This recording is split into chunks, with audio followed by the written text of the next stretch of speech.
Hello मेरे प्यारे बच्चों, मैं हूं सुधीर पांडे और आप देख रहे हैं 100 times education classes the branch of knowledge.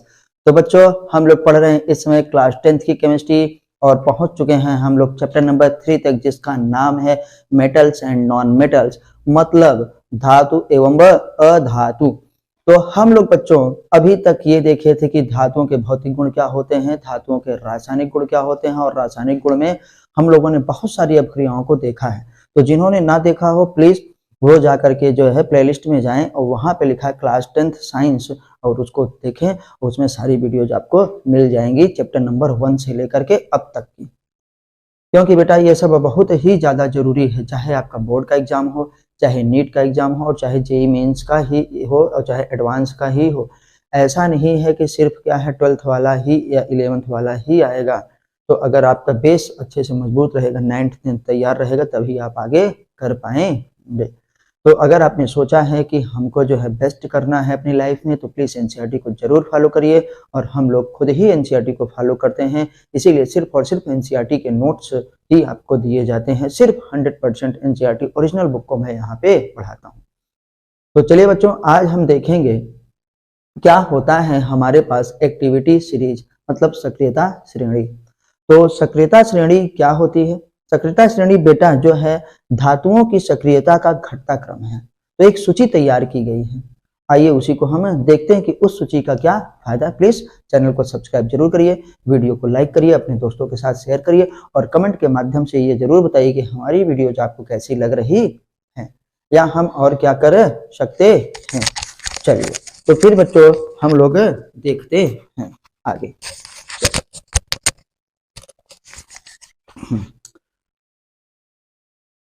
Activity series,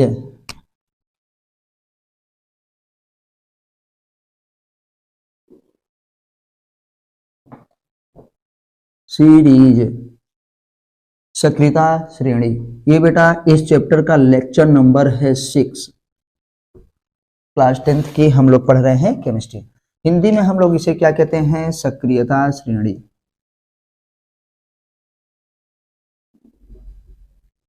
नाम से ही बच्चों पता चल रहा है कि कौन सा चीज कितना सक्रिय होगा। तो ये बात हो रही है धातुओं की सक्रियता श्रेणी। तो बेटा धातुओं की सक्रियता के आधार पर एक सूची तैयार की जाती है, जिसे हम सक्रियता श्रेणी कहते हैं। तो चलिए अब हम डिफिनीशन लिखते हैं।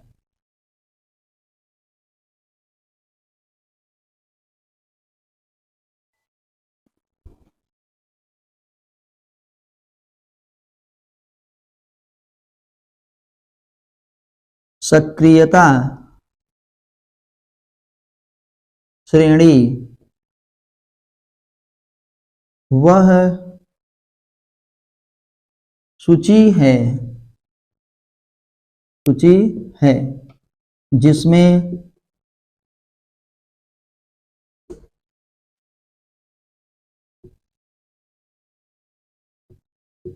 धातुओं को उनकी सक्रियता के आधार पर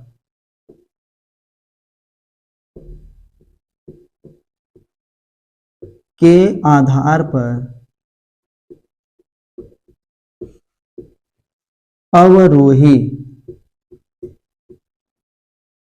अवरोही का मतलब हमारे पास क्या होगा बेटा? अवरोही क्रम मतलब डिसेंडिंग ऑर्डर। अवरोही क्रम मतलब डिसेंडिंग ऑर्डर में रखा जाता है।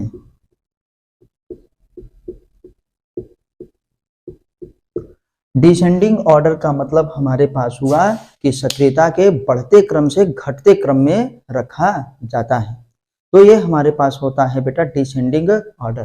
तो आइए देखते हैं कि सक्रियता श्रेणी वह सूची है ना जिसमें धातुओं को उनकी सक्रियता के आधार पर अवरोही मतलब बढ़ते से नहीं घटते क्रम में रखा जाता है, डिसेंडिंग ऑर्डर में रखा जाता है। इसका फायदा क्या है आइए हम लोग देखेंगे। तो आप जो है इसको नोट कर लीजिए। ताकि हम बच्चों इसको हटा करके अब हम उस सीरीज को लिखेंगे। आइए हटाते हैं, जिनको नोट करना होगा स्क्रीनशॉट कर लेना होगा वो ले लेंगे। तो अब हम इसको हटा करके बेटा एक्टिविटी सीरीज को क्या है लिखेंगे। ये हमारे पास परिभाषा थी, इसलिए हटा रहे कि ताकि बोर्ड में पर्याप्त जगह है रहे और पूरी की पूरी सीरीज एक बार में लिख सके। तो बेटा सबसे सक्रिय धातु हमारे पास होती है पोटेशियम, पोटेशियम के बाद है सोडियम, फिर क्या है कैल्शियम, फिर क्या है मैग्नीशियम, फिर क्या है बेटा एल्यूमिनियम, फिर है बेटा जिंक, फिर है आयरन, फिर है लेड, फिर क्या है हाइड्रोजन। अब ये नीचे इतनी जगह नहीं है, हम इधर लिख लेते हैं। क्या है कॉपर, फिर बेटा है Hg, फिर क्या है सिल्वर, और बेटा सिल्वर के बाद हमारे पास होना तो चाहिए गोल्ड, लेकिन बीच में यहीं पे हमारे पास क्या है Au गोल्ड, और हम इसको लिख लेते हैं प्लेटिनम भी। तो प्लेटिनम चाहो तो इसके ऊपर भी लिख सकते हो। तो आपके जो है एनसीईआरटी में जो है अभी तक केवल कहाँ तक दिया था गोल्ड तक, हमने इसमें प्लेटिनम भी लिख दिया कि प्लेटिनम की रिएक्टिविटी भी क्या है सिल्वर और क्या है गोल्ड के बीच में ही होती है। तो ये है सक्रियता श्रेणी। सक्रियता श्रेणी का मतलब क्या है, तो याद रखिएगा सक्रियता श्रेणी में धातुओं को किस क्रम में रखा जाता है बेटा, उनकी सक्रियता के घटते क्रम में रखा जाता है, याद रखिएगा। तो ये हमारे पास क्या है डिसेंडिंग ऑर्डर। देखो हम यहाँ से ऐसे लिख रहे हैं कि इधर से इधर जाने पर डिसेंडिंग मतलब ऊपर से नीचे जाने पर सक्रियता क्या होती है घटती है, सक्रियता क्या है घटती है। अब ये आपको याद कैसे रहेगा, तो इसके लिए हम एक आपको फार्मूला बताते हैं कि याद रखना है, बहुत जरूरी है। और वो फार्मूला आप किसी भी तरीके से बना सकते हैं, खुद भी बना सकते हैं, मेरा आपको अच्छा लगे तो आप उसको देखिए। आइए फिर हम देखते हैं। तो बेटा ताकि आपको याद रहे, ये है कौन क न, तो बेटा आप याद रखिएगा कौ, ये है न, सी से जो है कमीना। पढ़ने के लिए बेटा बहुत जरूरी है, आपके फार्मूले कुछ भी हो सकते हैं, आपको एग्जाम में याद रहे बस। कौन कमीना मांगे न। अब ये क्या है एल्यूमिनियम को एल्यूमिनियम ही लिख दीजिए, एल्यूमिनियम। ये जो क्या है जिंक, लोहा, आयरन मतलब लोहा। ये क्या है लेड, है जब, फार्मूला बनाने के लिए है जब, क्या कापर नाम ही लिख दो इसका, कापर। Hg मतलब मरकरी न, ये क्या है सिल्वर मतलब चांदी, सोना याद रहेगा क्या है सोना, और क्या है प्लेटिनम, प्लेटिनम। तो प्लेटिनम कहीं कभार इसके ऊपर भी मिल सकता है, नहीं तो प्लेटिनम आपको मिलेगा ही नहीं। तो बेटा ये मेरा फार्मूला है, बस आपको याद करवाने के लिए बहुत ही ज्यादा जरूरी है ना। वैसे भी हम लोग पढ़ाई में कमीने या कमीनियों से मुलाकात तो होती रहती है, तो ये तो चलता है, तो कमीने कमीना सब कुछ होता रहता है। तो कौ से क्या हो गया के पोटेशियम, न से यानी क्या है सोडियम, क मीना में हमको सी देखना है क मीना न कैल्शियम, मागे में मैग्नीशियम, एल्यूमिनियम ही एल्यूमिनियम, जिंक जिंक लोहा लेड। तो एक गाना बन जाता है कौन कमीना मांगे जिंक, क्या है कौन कमीना मांगे एल्यूमिनियम जिंक लोहा लेड, है जब क्या है कापर न मरकरी चांदी सोना, और क्या है प्लेटिनम। क्यों आपको पता है, अगर आपके घर वालों को पता रहे कि नीचे क्या था चांदी सोना मरकरी महंगी धातुएं थी, ऊपर से तुम क्या है पोटेशियम सोडियम ही उठा के लेके चले गए जो कि बहुत है रिएक्टिव है, हवा लगती है इनमें रिएक्शन हो जाएगी तो घर वाले गर आएंगे। तो पक्का ये भी एकदम कमीना था कि नीचे पता था कि सोना चांदी है और ऊपर से क्या है यही सब लेके चला आया है। तो बेटा ये फार्मूला याद रखिएगा, आपको याद रहेगा। ये सक्रियता का क्या है घटता हुआ क्रम है, रिएक्टिविटी ऑर्डर का घटता। तो पोटेशियम सबसे ज्यादा सक्रिय और क्या है गोल्ड सबसे कम सक्रिय, गोल्ड के साथ साथ प्लेटिनम भी ना। तो सोना चांदी क्या है बहुत कम सक्रिय धातुएं होती हैं, मतलब जो किसी के साथ अभिक्रिया नहीं करती हैं। तो जो अभिक्रिया करती हैं वो सबसे ऊपर है। तो इसको हम लोग क्या लिख देंगे decreasing order of, decreasing order of reactivity, तो बच्चा ये याद रखना, ये सीरीज कैसे ऐसी थोड़ी ना अंदाज से बन गई, ये पहले एक्सपेरिमेंट हुआ। सक्रियता के एक्सपेरिमेंट के आधार पर, एक्टिविटी के आधार पर रिएक्शन देखा गया कि विस्थापन के आधार पर कौन सी धातु किसको विस्थापित कर देती है ना। तो जो धातु क्या है नीचे अपने से धातु को विस्थापित कर देती है उसको नीचे रखा गया ना, और जो विस्थापन करती है उसको ऊपर रखा गया।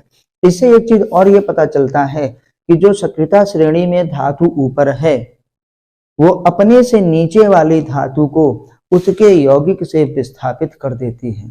तो सक्रियता श्रेणी आपसे पूछा जाएगा किस आधार पर बनाई गई है, तो विस्थापन अभिक्रिया के आधार पर। विस्थापन देख देख करके किया गया है कि ये वाली ऊपर वाली धातुएं नीचे वाली धातुओं को क्या कर देती हैं, उसके यौगिक से विस्थापित कर देती हैं ना। तो इस पॉइंट को भी हम यहीं पे अब लिखेंगे, ऊपर यहाँ पे लिख रहे हैं अत्यधिक क्रियाशील धातु, अत्यधिक क्रियाशील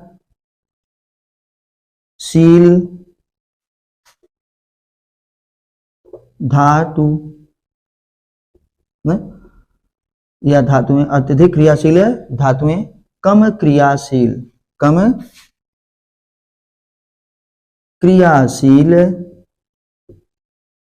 धातुओं को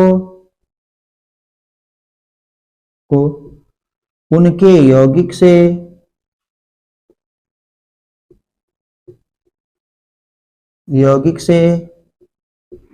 विस्थापित कर देती हैं, मतलब डिस्प्लेसमेंट कर देती हैं, डिस्प्लेट कर देती हैं, विस्थापित कर देती हैं ना। अत्यधिक क्रियाशील धातुएं कम क्रियाशील धातुओं को उनके यौगिक से क्या है, विस्थापित कर देती हैं। तो हम लोग जान जाएंगे इस श्रेणी से हमको ये फायदा होता है कि अधिक क्रियाशील धातुएं ऊपर हैं और क्या है, कम क्रियाशील धातुएं क्या है, नीचे हैं ना। ऊपर से नीचे आने पर धातुओं की सक्रियता क्या कम हो रही है, इसका मतलब ऊपर वाली धातु नीचे वाली धातु को उसके यौगिक से क्या है बेटा, विस्थापित कर देगी। आइए एक आध दो रिएक्शन देख लेते हैं, तो आप इसको नोट कर लीजिए। यही है सक्रियता श्रेणी। तो सक्रियता श्रेणी की एक बार परिभाषा आप फिर देख लीजिएगा बैठ कर कि जिसमें हम क्या करते हैं, धातुओं को क्या करते हैं बेटा, उनके सक्रियता श्रेणी के सक्रियता के आधार पर घटते क्रम में जब लिखते हैं तो हमको एक सूची प्राप्त होती है। इसी सूची को हम लोग सक्रियता श्रेणी कहते हैं। मतलब सक्रियता श्रेणी वह सूची है जिसमें धातुओं को उनकी सक्रियता के आधार पर अवरोही क्रम में रखा जाता है बच्चों। तो आइए देखते हैं। जैसे मान लीजिए हमारे पास क्या है, कॉपर सल्फेट, और इसकी अपक्रिया हम करवाते हैं किससे, एल्यूमिनियम से करवा दें, इसकी अपक्रिया हम जिंक से करवा दें, या इसकी अपक्रिया हम आयरन से करवा दें। तो आपने सक्रियता श्रेणी में देखा था कि कॉपर जो है नीचे है किसके, एल्यूमिनियम के, जिंक के ना, आयरन के। तो आयरन हो चाहे एल्यूमिनियम हो चाहे जिंक हो, वो क्या है बेटा, इसको क्या कर देगा, विस्थापित कर देगा। आइए अब हम इसको देख लेते हैं। तो हमारे पास क्या होगा, देखिए एल्यूमिनियम है, तो एल्यूमिनियम अधिक क्रियाशील धातु है और ये कॉपर कम क्रियाशील धातु है। तो क्या करेगा, एल्यूमिनियम इसको हटा देगा, बाहर कर देगा और इसके साथ खुद ही हो जाएगा। तो एल्यूमिनियम देखो इसके साथ क्या है, कॉम्बिनेशन कर लेता है, मतलब इस कॉपर को हटा देता है। कॉपर को हटाएगा एल्यूमिनियम, तो ये क्या होगा, देखो Al2SO4 का होल थ्राइज हमको मिलेगा। और ये जो कॉपर बचा है बेटा, ये कॉपर देखो बाहर हो गया। तो आपको समझ में आ गई होगी बात, क्या आ गई होगी कि इस कॉपर का विस्थापन हो गया किसके द्वारा, एल्यूमिनियम के द्वारा। क्योंकि देखो एल्यूमिनियम कॉपर के जगह पे आ गया। अभी SO4 के साथ कॉपर था, लेकिन अभी क्या है, SO4 के साथ कॉपर नहीं, एल्यूमिनियम है। तो कॉपर का क्या हो गया बेटा, विस्थापन हो। क्यों, क्योंकि एल्यूमिनियम अधिक क्रियाशील है और कॉपर कम क्रियाशील है। और देखते हैं, और कॉपर को देखते हैं, जिंक भी खिसका देगा, CuSO4 है और इसकी अपचय कैसे करवा दिए, जिंक से।